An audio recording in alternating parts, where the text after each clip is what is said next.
Estruturas de contenção em solo grampeado e em cortinas atirantadas às vezes são muito confundidas, porém elas são muito diferentes. E é um pouco dessa semelhança e dessa diferença que a gente vai falar aqui hoje.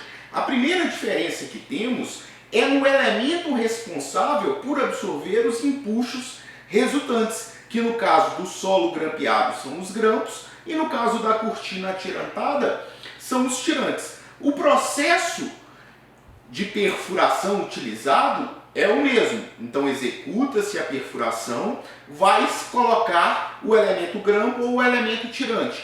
O elemento grampo ele pode ser feito de barra CA50 ou de barras rosqueadas, caso haja necessidade de atingir profundidades maiores do que 12 metros.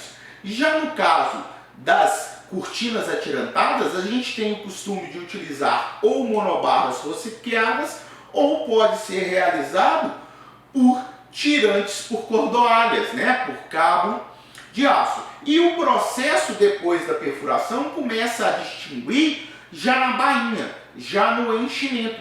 O grampo ele é completamente cheio, então todo o furo e toda a barra está em contato com a cauda de bainha e com o solo no entorno. Já no caso do tirante, existe o que a gente chama de trecho livre, para condições depois de proteção.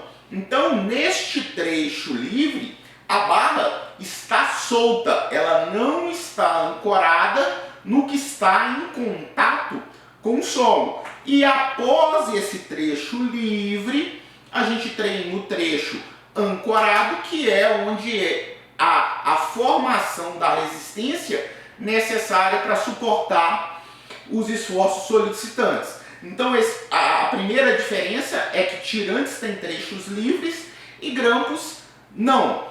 A segunda diferença que a gente tem é quanto à densidade. Como os tirantes eles têm geralmente uma capacidade de carga maior, apesar que isso hoje já pode ser corrigido, porque os processos de reinjeção que acontecem nos tirantes também são executados nos grampos, a gente não tem tanto essa condição de carga. Porém, as monobarras nos dão opções de grandes capacidades de carga, 60 toneladas por tirante, já é uma carga bem elevada. Então, geralmente a gente tem uma maior densidade de grampos, como grampos vão suportar menos carga por elementos, eu vou precisar de mais grampos.